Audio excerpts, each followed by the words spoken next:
There is a podcast about an island in the North Atlantic where people have been looking for an incredible treasure for more than 200 years.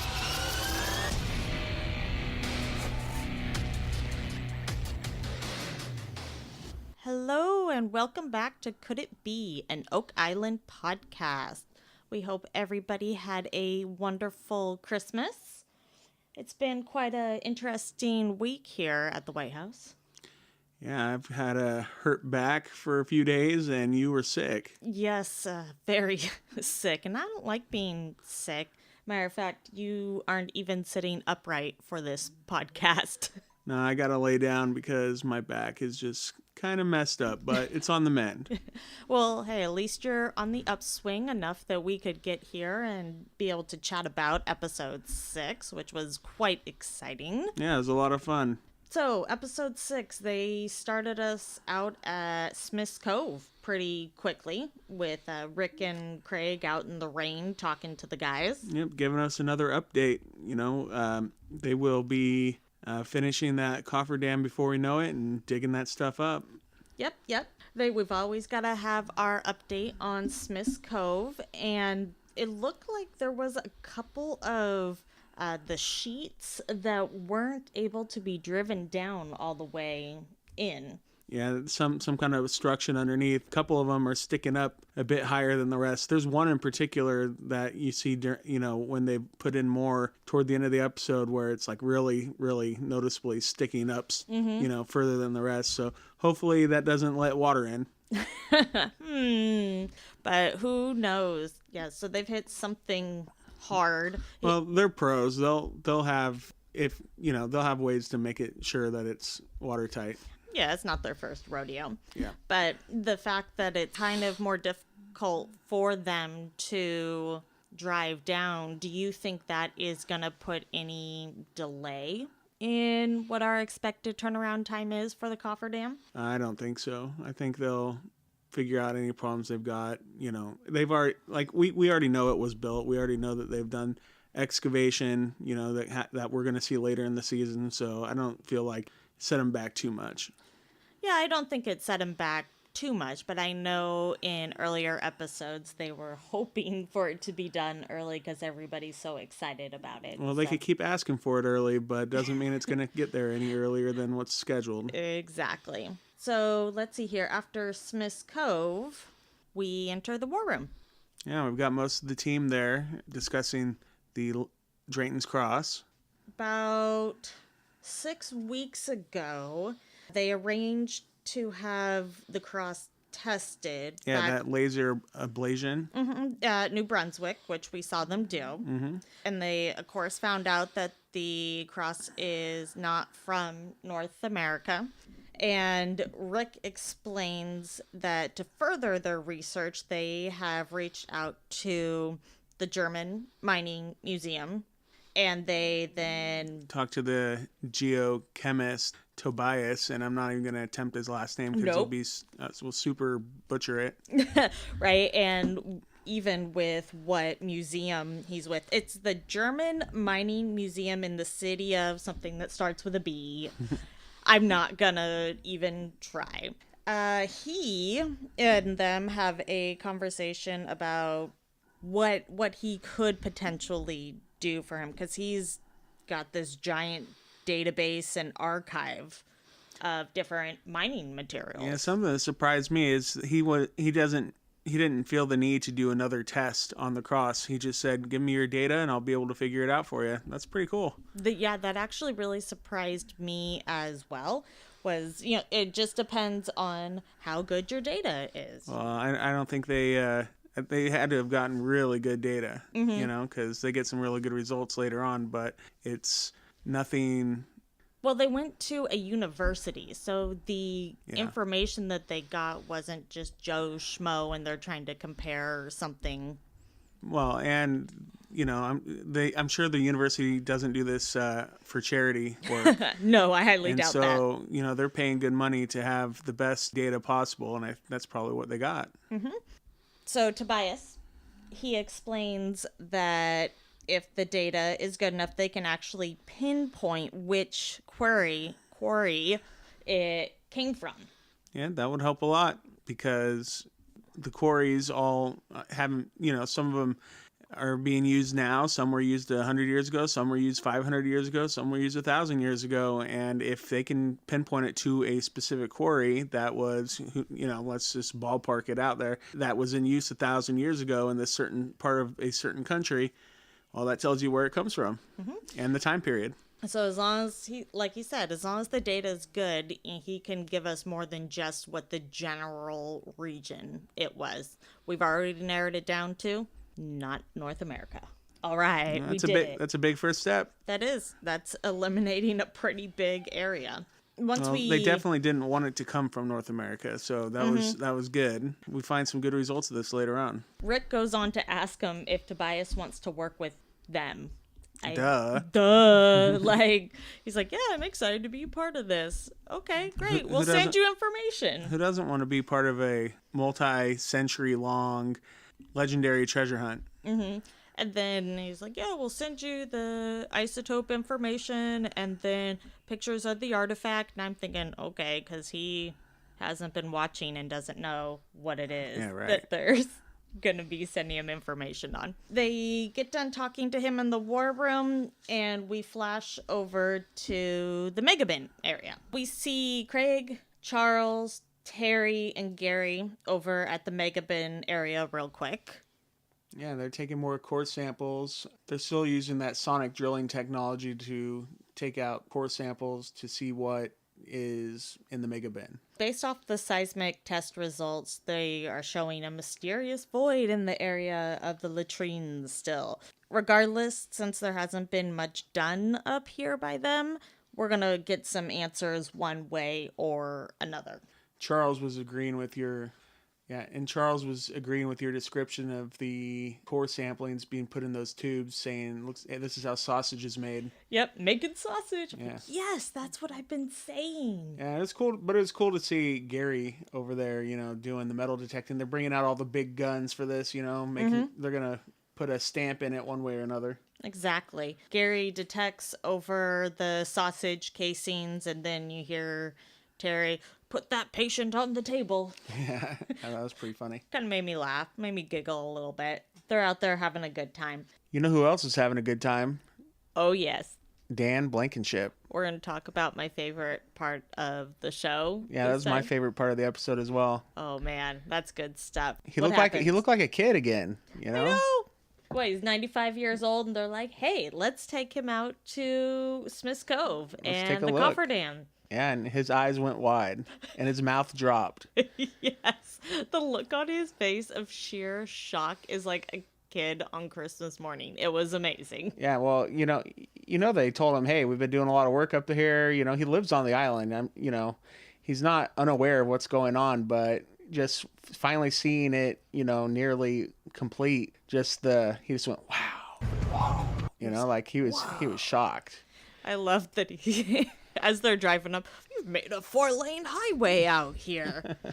Oh, man, that's good stuff. Not quite. Well, I don't know. It doesn't look like a 4-lane highway to me. Oh, but it is on Oak Island. Oh, yeah, that's true. When you see the crane, you'll understand. And then when they come around the corner and he sees it, wow.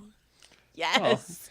Oh, it's a monumental undertaking on Oak Island, Mm-hmm. It's going to give a lot of answers. It is, but I love the look on his face. Totally classic. I really wish, this is like the one time I wish we had a visual presentation, because that is so worth it right there. Yeah, it was a sweet moment, that's for sure. Well, and then he mentions he wished that he had put his dam out another 15 to 20 feet further. Mm-hmm. Than what he had originally done, and they're definitely beyond that. Yeah, I think they're in that ballpark. They're definitely behind his spot. Mm-hmm. So they'll get the U-shaped structure and whatever else will come with it. Oh yeah, it'll be interesting to see if there really is anything that shows up between where he had put his dam and then where they are that's further out. Yeah, Don't know. Yeah, well, where he put his dam, there's going to be a lot of piled up rocks and dirt, because that's what they built it with, and it did get destroyed, but the remnants are still there all over the place. Absolutely. Something I get to think of is, I mentioned it to you when we were watching the episode, is showing, because it showed a little bit of a flashback of Dan working down there during the time when he uncovered that U-shaped structure. Well, a lot of dirt was moved at that time, and in Smith's Cove is where Drayton's Cross was found. Maybe they had already, maybe they brought it to the surface, or who knows? I think Gary found that last year after a big storm, right? And so a big storm will kind of bring stuff up or clear stuff off to make new discoveries possible. But maybe they had the Drayton's Cross within their grasp at the time back in the 70s, and they just missed it. It's very possible. I mean, you think about the size of that location, and did they send people out there before with metal detectors? Probably not. How much of it was it from, like you said, Dan stirring things up? Was it from the storms stirring things up? How much more is out there besides that U-shaped structure and then the other structure that they've talked about in the past? They're really building up this Smith's Cove, so I feel like there's got to be something there's really gonna be some good stuff coming. Okay, and if the box drains are there, and they get all these sheets in there, and they stop water from coming in, do we start to see a drop in water pretty quickly from in the money pit, or no? What do you think? Oh, I doubt it. Yeah, I don't think they're going to be able to turn off the water in the money pit. I think I read somewhere a while back that one of the other companies that was doing excavation work back in the day put some dye down into the money pit, and they saw it come out of 3 parts of the island. Which is mind-boggling. Like, I remember seeing something about that, and that is actually how we test whether or not septic systems are hooked up to, within houses are hooked up to septic, or if they're hooked up to public, is throwing dye within the system and seeing where they come out at. So obviously it's still a very effective way to do that. Oh, it was back in the, I think they did that like 100 years ago. But yeah, in your business of the housing market, I could see where you would apply that kind of thing today. But yeah, they were doing that 100 years ago too. Which is just crazy because... Well, it makes sense though. And then that even takes me to something I was thinking about earlier, a little off topic, is the sand up in Mega Bin area. I almost called it the money bin again. I was like, oh, there are some septic systems and such that are sand related. Are there? I'm just saying, maybe they were thinking about septic many, many years ago. Well, There's a latrine. Okay, I know, way, way too much of a stretch, but you never know. I'm holding out. Yeah, it's a stretch. Yeah, it's a big stretch. That's not what happened. Anyways, so, okay, the water doesn't go down in the money pit because they've only walled off part of Smith's Cove, and it comes out in 2 other areas. Are we seeing more cofferdams in our future? I don't know. I think the next plan is to do some kind of freeze the bottom of the money pit. That's right. It hasn't really been on the show, I don't think, but I think I've read somewhere that Craig Tester is really interested in going that route, and I'm going to need Robert Clotworthy to explain it to me on one of the episodes to really understand what all that means. But supposedly they're going to try freezing the area down there, and I don't know. A giant block of ice? Yeah. In the money pit? On Oak Island? Yes. Full of gold? Hopefully. Hopefully. That would be that's awesome. The whole That'd goal, be rad. right? So, I don't know. Once they excavate Smith's Cove, then if we have evidence of the box drains, then maybe it's another, exploring whether or not these box drains from the other 2 areas actually exist. Because we have a proof of concept at that point. Then do we have more U-shaped structures at these other places? I don't know. The other drains might not be connected to box, or where the money pit gets water might be just from the box drain, and then there's also exits. I don't know. Which would make sense. But the exits might not be intentionally human created box drains like the ones at Smith's Cove. But they could be. I don't know. Or we have to see what they find. I was gonna say, could there be failed box drains? But no, they can't be if they're putting Working? dye out. Yeah. Then obviously they are still working. Well, they could. Well, at the There might time. not be box drains at all. It might just be the way that the island is, and it's always been flooded, and they put dye down there, and it gets circulated out with the tides. Okay, I'm the skeptic here. I'm like, no, there's box drains Hey, we'll see soon. Hopefully we will see very soon. or French drains. Haha, see what I did there? Because the whole French thing. Mm-hmm. No. Sure. Okay, I made it funny. No. Okay. All right. So that was my favorite portion of Smith's Cove. Yeah, well, and his son was there too, Dave, and I bet it was fun for him to watch his dad's reaction to seeing all that. Yeah, Dad, that's a 300-ton crane. That's a monster. Basically. So. And he has plenty to add when his dad's like, I would like to know how much counterweight they have on there. Well, It's a 300-ton crane. yeah, it's a 300-ton crane, so they have about that much as far as a counterweight on there. It can lift how much it weighs, which is also mind-boggling. Yep, and I think he just said, wow. Yeah, this is totally a great episode for Dan. Yeah, well, it was good to see him back on the treasure ground. 95 years old. He's got a lot of history with this island. Oh, yeah. Well, it's always fun. It's fun to see him anytime. I'm glad when they go to his house and chat with him, too. Yeah, but this field trip was totally worth it. It was perfect. Right. Well, that's enough for that part of Smith's Cove, unless you have anything else to add. No, I think we just move on over to the money bin again. Money bin. It's the mega bin. Oh, I said money bin. I totally Dang it. have you hooked on the money bin. That's the first time I've ever done that. Mm-hmm. Sure. Okay, mega bin. Okay. Well, I don't think we're going to be talking much about the mega bin after this episode. Maybe. I know. We'll It's see. kind of sad. Yeah.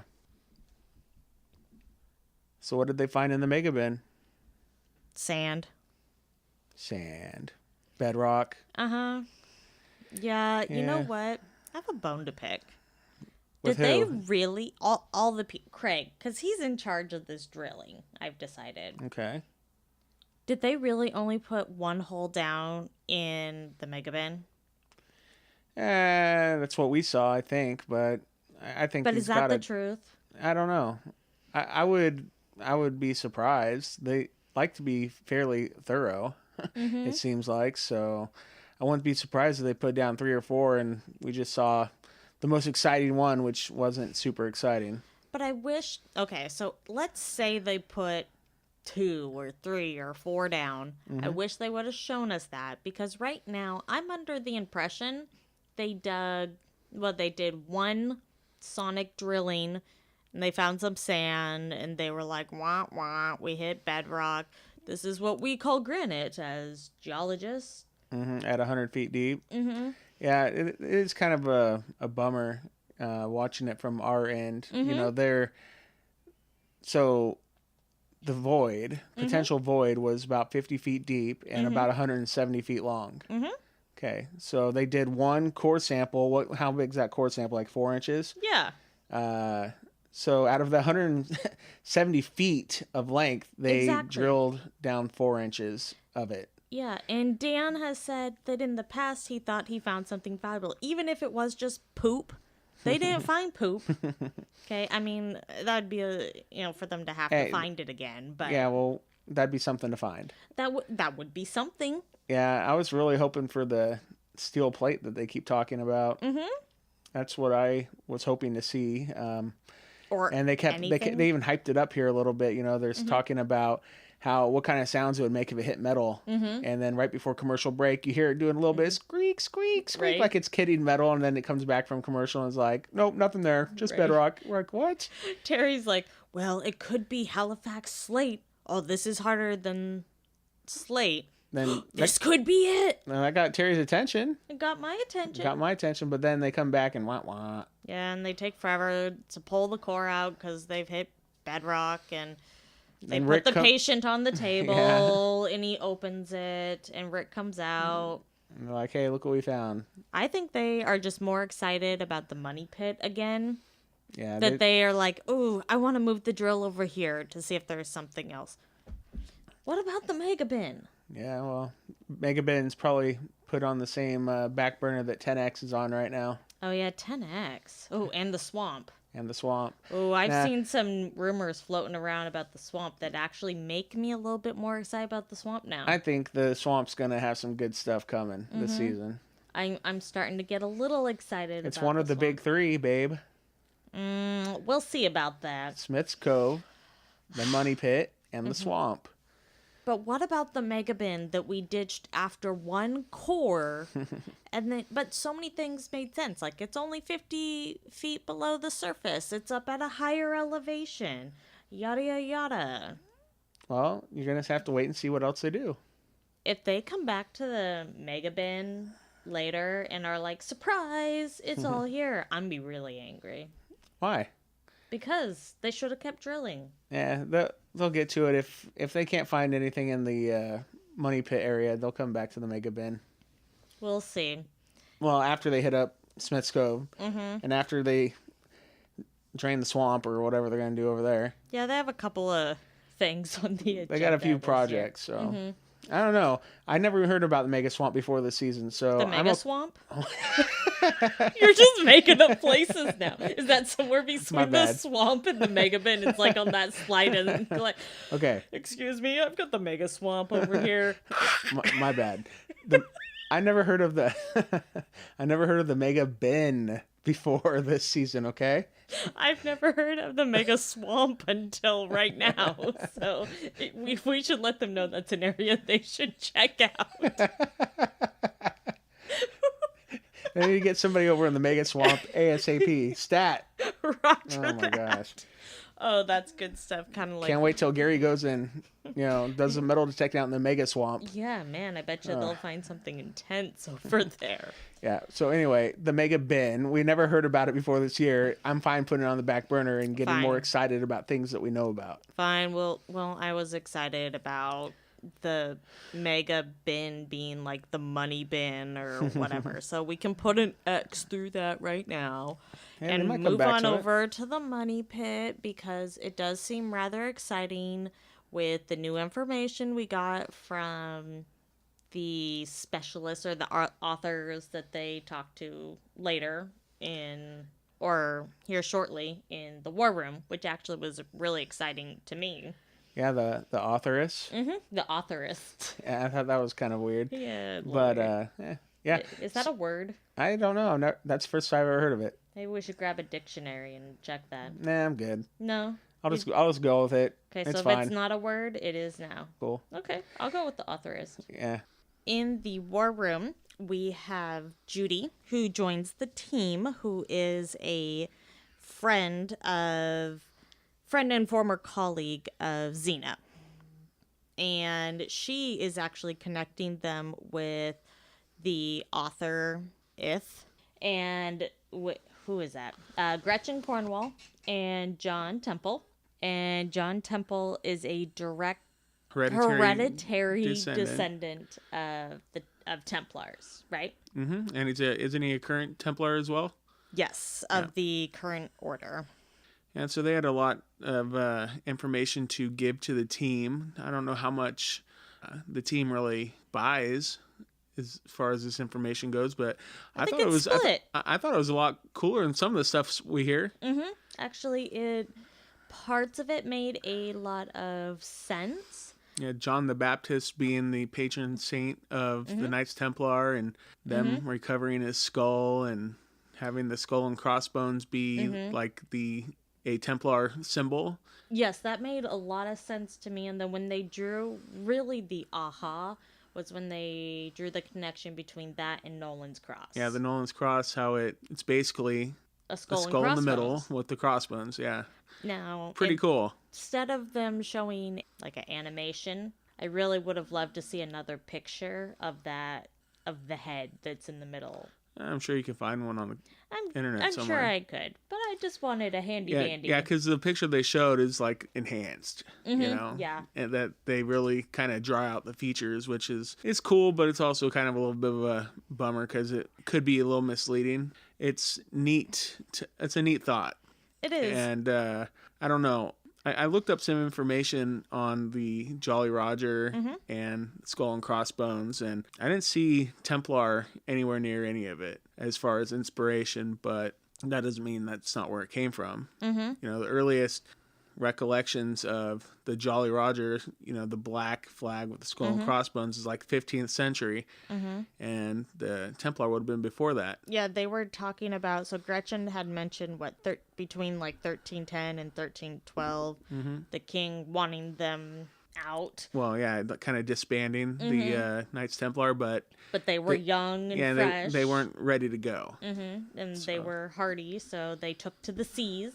And when she said that, I was like, oh, okay, that makes sense. Sailed all over, including Nova Scotia. Yeah, maybe. Yeah, I was kind of sad we didn't get a could it be. Yeah.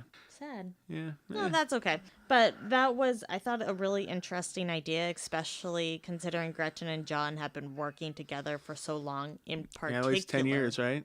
Yeah, they said over a decade researching the history of the Templars. So they really do have a lot of knowledge with them, which can be paired with Xena's knowledge, naturally.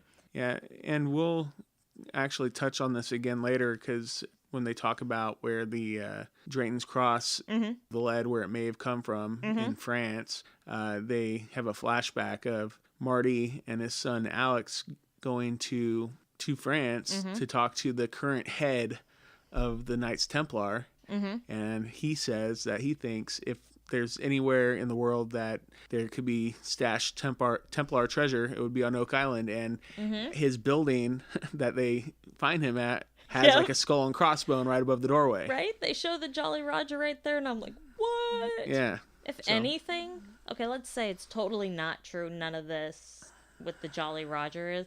It's still an incredible story. Yeah, I need to do more research on it myself, but I think there's probably something to the John the Baptist and the skull and crossbone thing. That's pretty cool. That is really, really, really interesting. Very interesting. And it was not something that I had expected. It's weird that Holy Crusaders like the Knights Templar would, after kind of being banished or kind of taken apart, that they would turn to piracy. That's kind of a bummer, because I'm not big into pirates myself. I watch the Pirates of the Caribbean movies. They're fun. I'll go on the ride. But real pirates, not very pleasant people.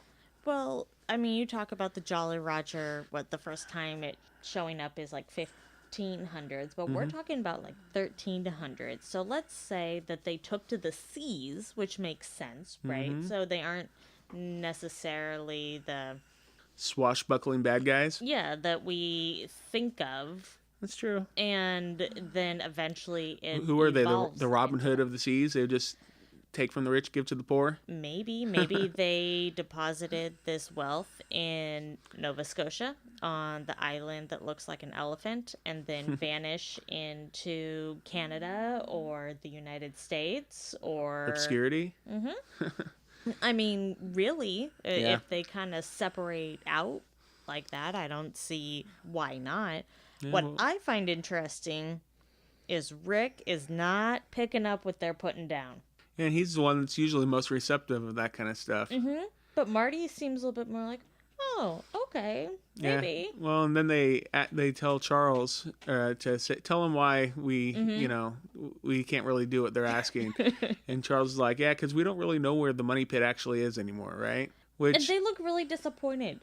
yeah, well, because it's this 100-foot area, but if you're off by an inch when you're trying to do anything underground, you're off by 1,000 miles. So Okay, it's tough to know exactly where to go. but have they not seen the show? Like, they have to know that the money pit area has been lost. Yeah. Oh, I'm sure. Yeah, but they look pretty crushed. Yeah, did look pretty down, but they said to him, hey, this information might not be good for you now. It could be good for you in 5 years. You know, something's there. Don't give up. And I they're think thinking, not another 5 years. We thought 2 years, and we're on season 6. Yeah, no, they're going to be there as long as they need to, I think. But something I thought was really interesting.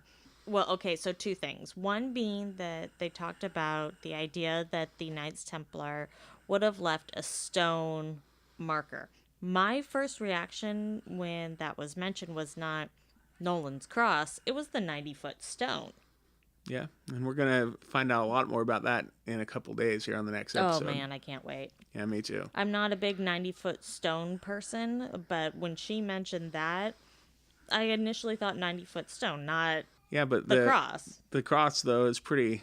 You know, if there's a connection with the Templars and with the skull and crossbones being John the Baptist, being their patron saint, you know, that's pretty compelling stuff too. That is really compelling. I wasn't really sold on Nolan's cross. I was like, okay, so what? Everybody found boulders. They happened to line up. We could make that be whatever we want. We see what we want to see when it's there and it's convenient.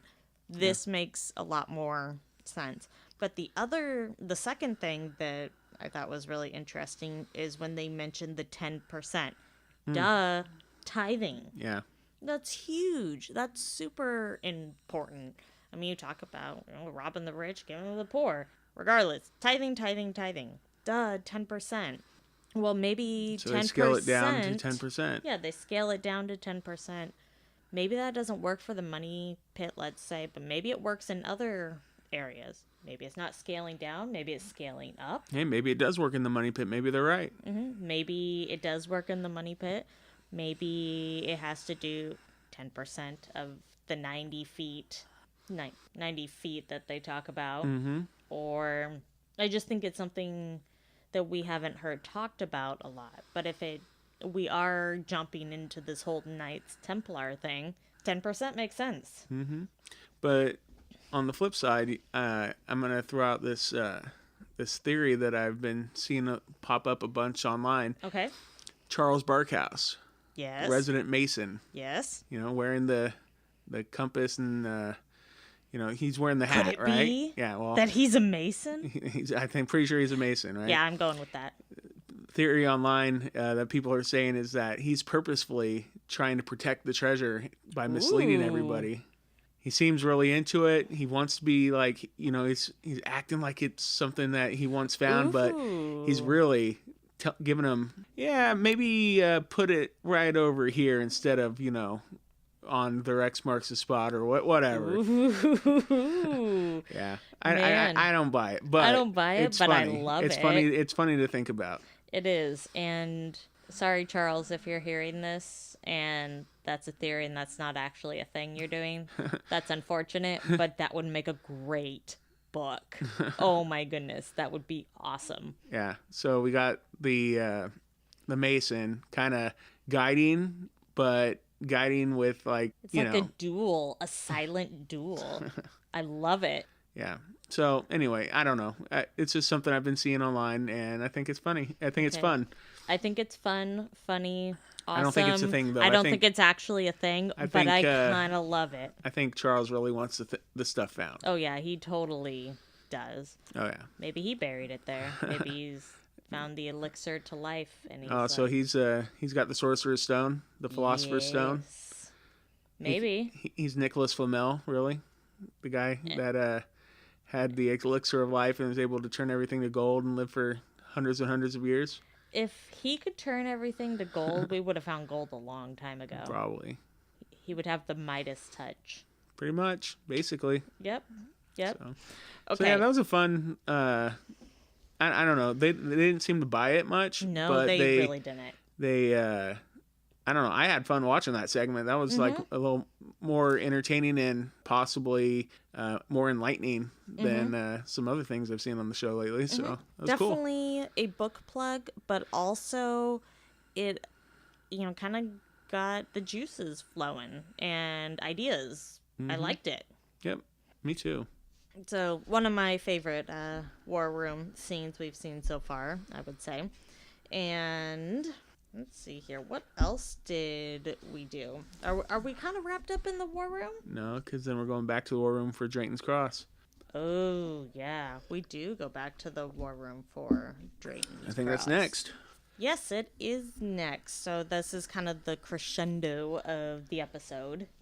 We're there in the war room. Yeah, and they talk to Tobias once again, yes, getting some more information about Drayton's Cross and where the lead may have come from. So when we last talked to him, they were going to send the lead isotope information and the pictures of Drayton's Cross over to him so that he could start going through the database. Yeah, and he was first he looked at information that they have on file regarding quarries that were used to get lead out of in the 15th through 17th century. Correct. And he said, I don't see any proof whatsoever that it was from that time period. And I was thinking to myself, oh, dang. Like when I first heard that, I'm like, oh, man, it's going to be like 18th or 19th or 20th century. It's like going to be really new. It was, just made a couple days ago, Nah. and I left it on the island.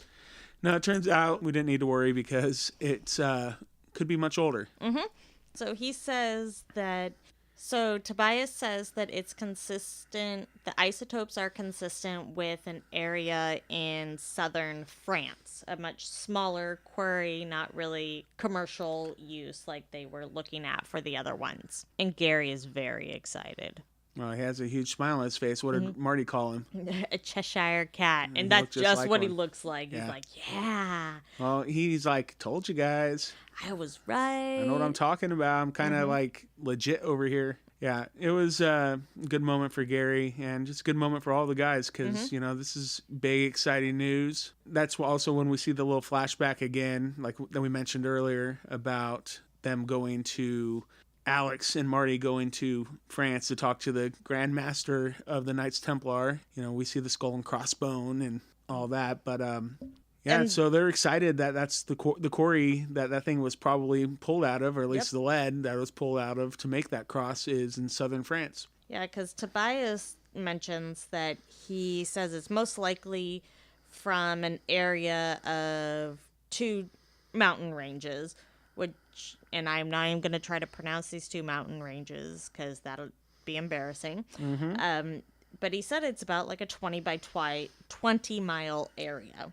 And Pretty small when they you asked when you if look at the it's Earth. near, like you said, where they went before, and he's like, yeah, not far from there.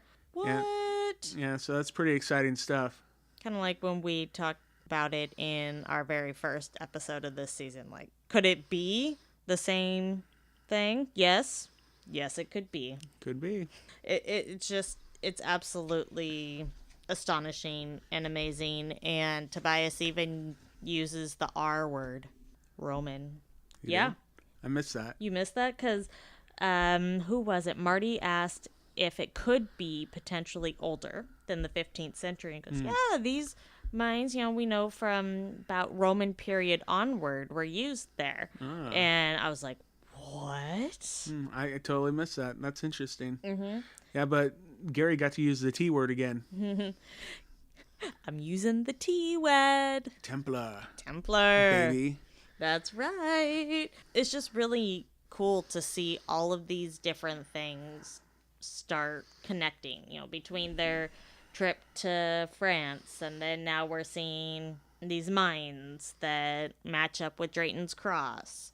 And now, and we saw Nolan's Cross and these other people talking about how... Skull and crossbones. Yes, so it's just kind of really nice to see, as Rick said, the puzzle pieces are starting to fit together. Yeah, it's really cool. It was a really interesting episode. We got a lot of data. It's kind of a little bit of a cliffhanger, though, because, it was a 2-week gap between that episode and the next episode airing. But the next episode looks quite exciting, and it's a 2-hour episode, so... Oh, man. There's no sleep on Oak Island. Oh, goodness no. Goodness no. Oh, except for maybe Dan. He gets to have a rest whenever he wants one. He could take a nap whenever he feels the need to. He can, but I feel like that's a guy that can't turn his brain off. Yeah, probably right. Yeah. Oh, Dan. I know He's how my that feels hero. He's sometimes. the hero of this episode. Yeah, he was a star. That was that was really sweet scene. That was fun. Okay, so do you have any other thoughts about this episode before we start talking about what we're potentially seeing next week? Oh, we're not going to be looking much in the in the mega bin anymore. Or the money bin, or the Mega mega swamp. swamp, or the money swamp, or No, the mega bin looks like we're probably not going to touch on it again very soon, but who knows? they've got a lot to do. Yeah. Smith's Cove is looking good. It's Well, got Dan's stamp of approval. or is it? Well, it looks good as far as when we're looking at it before it's completed, but we see in the preview for next episode that kind of sprung a leak. Hope they get to fix that. Probably just need to weld it, huh? Or some tape, Oh yeah, they should use that. What is that? Super tape that like that flex tape. flex steel. Yeah, I'm sure that'll hold all winter too. Well, it'd be good promotion. Maybe right? some plumber's putty. Maybe some industrial strength. If not, man. Weld. Yeah, weld. I'm just saying that I'd be calling up some people, and I just shelled out a lot of money for this. You better get over here and fix these leaks. I Yeah. would have freaked out. I'm not worried about it. You know they've got it fixed. I know, but So. that is a phone call that you would not have wanted to get from me if my cofferdam that I just spent millions of dollars on is leaking between all the different seams. I mean, it's not just one small leak. Like, I could put my thumb in it and get away with it. No, this is a big deal. Yeah, they fix it. I'm confident that They that don't show it. Yeah. I mean, I'm sure they do, because Maybe they later will. we see, like, Yeah. the U-shaped structure. Yeah. I don't think they dug with holes. Nope. No. Or maybe with very small ones. Yeah, maybe with small ones. Well, part of the extended look preview shows Rick taking Marty to see the cofferdam finished on Smith's Cove, and I didn't see any leaks. So I don't know if that's before the leak problem or after they already fixed the leak problem. So could be either way. It could be. Maybe it started leaking the very next day. Because, Marty hasn't been at the island for a while, is what they're saying. Maybe he's bad luck. Well, it's just classic Oak Island, Just classic Oak Island. that kind of thing. Yeah. Plot twist. Yeah, classic Oak Island. But for me, the biggest thing that's coming up on the next episode, like, I know the completion of the cofferdam's huge and the excavation at Smith's Cove is going to be huge, but I've been looking forward to this 90-foot stone thing forever. Yes, you definitely have. And we've seen little bits and pieces here, and, we had an idea that the 90-foot stone was coming up. Oh my gosh, I can't wait. I'm excited about that. I think that's going to be hopefully a revelation. That's like something that was in the ground that was pulled up in the early 1800s. That's like, I don't know. There's lots of documentation about people seeing this thing and touching this thing and trying to decipher this thing. And, apparently most of the markings have been worn off, but man, that's really cool. I'm excited. So it was originally, what we know from before, was at a bookbinding shop, which is, they were beating leather on it, but where they go is still the same location. It's just now it is the Nova Scotia College of Art and Design, and they send Jack, Charles, and Doug to go there. Well, Doug's leading the charge. Well, of course, Doug is like at the head of this, right? He's Mr. 90-foot stone, I think. Yeah, I totally think he is. And they're going into a basement, and they go in there, and they're like, whoa, this place is a wreck. Watch where you step, right? Yeah, Jack's really worried about the spiders. He's so worried about cobwebs. He's like, there's a lot of spiders. There's a lot of cobwebs. They are everywhere. Yeah. This is a really old basement. Yeah. We have to remember, this is a really, really old building. This is no Pacific Northwest age building. Yeah, it's more than 100 years old. Mm-hmm. Yeah, it's really old. We get it. It's well over that. Yeah, so Doug is looking around and he says, hey, what's that over there? And do you think Charles is like secretly saying, no, nothing to see over there. Come back my way. Come look over here. I need to distract you. Is that your new favorite thing? Yeah, that's my favorite thing. Because now when I see that, I'm just waiting for him to come in, like, Charles come and push Doug over or something, because he's about to discover something. It's like, no, you cannot find this. No, that is will my- unlock the mystery. It's my secret. I have to keep my Mason secret. Oh man, that's good stuff. So I saw the brick down there, and I instantly thought of was it National Treasure, where he sees the Mason sign in a brick and he starts like digging Chipping at it it, out yeah. with his with his knife, and it's got the glasses inside of Benjamin Franklin. Yeah. I am now straight up waiting for Charles to pull a brick out of the wall and have like something secret inside. Yeah, could happen. Oh, Why not? Yeah, he I should. hope it does. Charles, please do that. That would be absolutely Yeah. amazing. We don't think that you're like deliberately trying to stall discoveries from happening. No, but that would still be really awesome. Just humor me. Just pull a brick out of the wall and be like, oh, And then we'll all be like, could it be together? yes. Yeah. Oh, that would be great. But it's okay. Something else. This horrible, horrible basement, and we see knob and tube wiring everywhere, and they're like, don't accidentally touch an exposed wire. I'm just seeing people electrocuted in my mind. I've been in my fair share of like basements and crawl spaces. With and your work? Yeah, and Yeah. this place is a train wreck and an accident waiting to happen, and something's going to light fire. And of course, there's going to be rats down there, and they are warning them of rat. First thing I think of is, oh, there's probably plenty of rat poop down there. So I know they're going into this really old basement, and I'm not the germaphobe in this family. You are. Yeah. But they are all down there in this really old building where there's asbestos everywhere. Oh, yeah. And rat poop and all this disgusting. Yeah, don't you think they'd be wearing like Stuff- little like masks or Why are they something? not wearing gloves and masks? They find, the 90-foot stone. He's just like brushing it off. You know what he's brushing off? Rat fecal matter. Could be. Likely. Could it be? Yes. Yes, it could be. And I really hope no diseases were contracted in know this what? episode. When there's discoveries to be made, they don't care. They want to just get to 90-foot stone. I care. Yeah. I well, hope someone is paying for You know what? very good I am health the- insurance. I am the germaphobe here, and I'd be into what they're doing. Without gloves? Sure.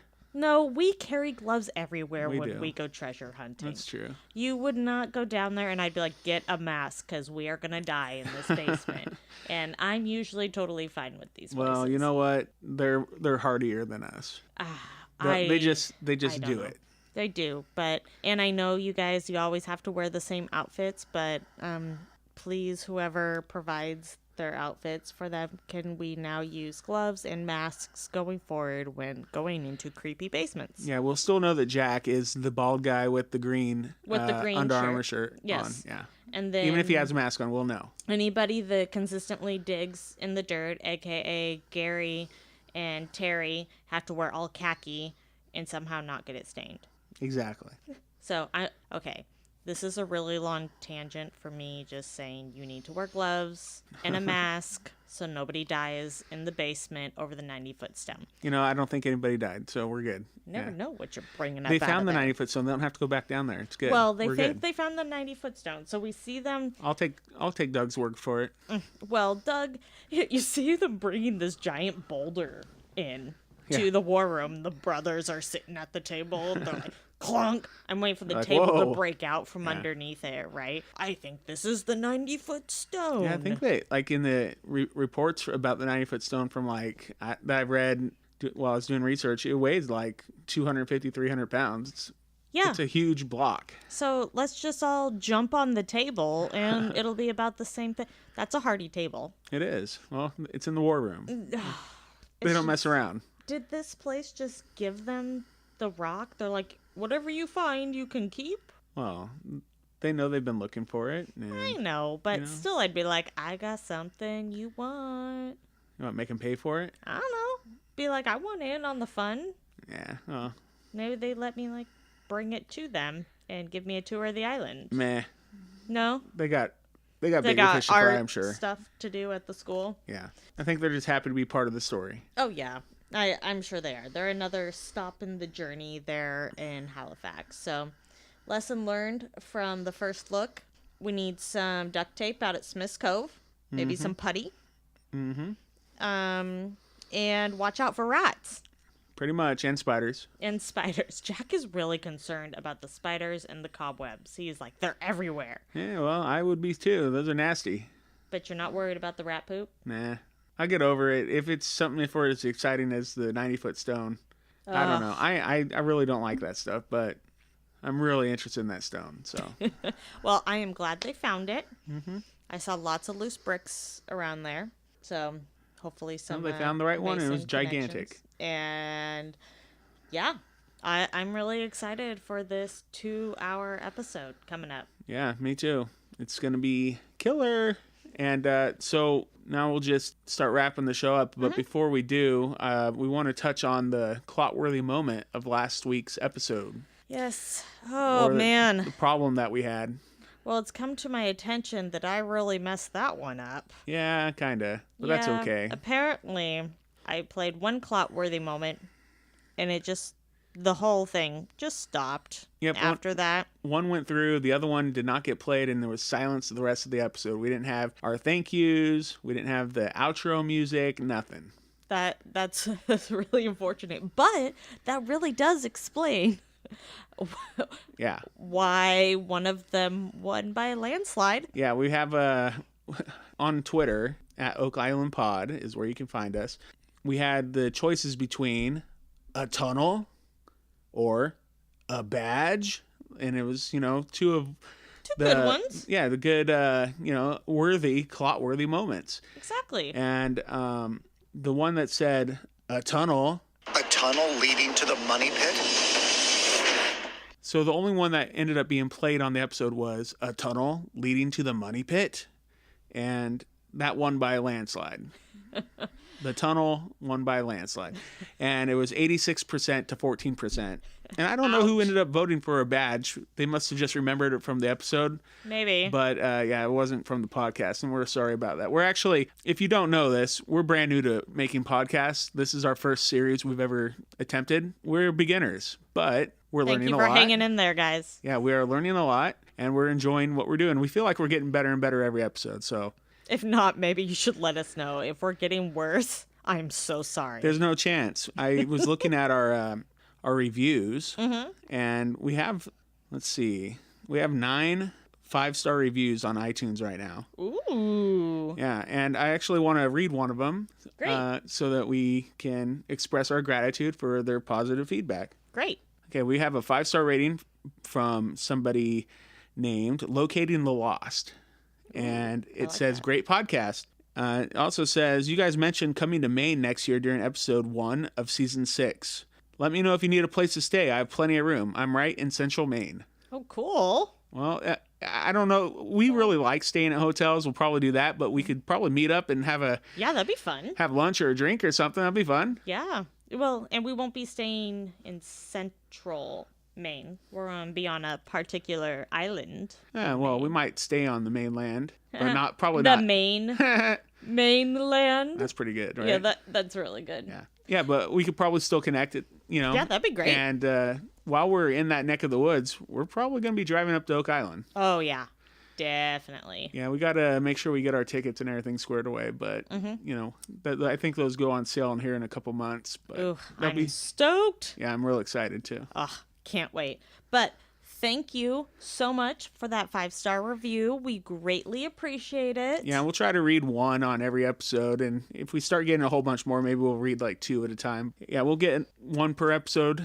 We'll just keep rolling them out as long as you keep giving them to us. So we want to just say thank you. Yes, thank you, thank you, thank you. So, of course, you can give us a review. You reach out to us on the social media platforms. So on Facebook and on Instagram, it is at Oak Island Podcast.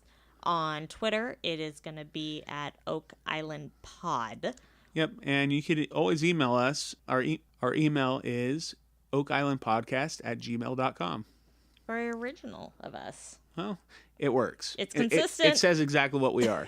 Right, straight, and to the point. Exactly. So now we're going to wrap this up, and we're actually going to listen to the finished product this time, so that we can make sure that the whole podcast made it to the end of the recording. That's very smart of us. Should we talk about what we're going to do instead of a clot-worthy moment this time? Oh, how can we forget? I did. Yeah, so clot-worthy moment. There wasn't really any real, funny, No plot-worthy moments plot-worthies. this episode. It was mostly just serious stuff. I know, no. How there was very few. Could it be's Yeah, there was really nothing like that. in or this episode. manganese? No tunnels, no nothing. No. So what we're going to do this week is we are going to have the Let's do the Blankenship moment. Blankenship moment of the episode. Because Dan, oh man, I'm telling you, that scene, that was great. And he's like, woohoo! Yeah, no, he's like, here are the clip. 4-lane highway down here. Or, Backward or forward? And both of those are really good. Like I don't know, it's just the wonder that you can hear in his voice and that he's seeing through his eyes, and he's seen so much, and for him to be in awe, that says a lot. it sure does. It really put a smile on my face and made me enjoy this episode even more. So thank you, Dan, for providing our Blankenship moments of the week this week. And you can vote for those over on our Twitter page, like Deidre said earlier, at Oak Island Pod. Until next week. Could it be?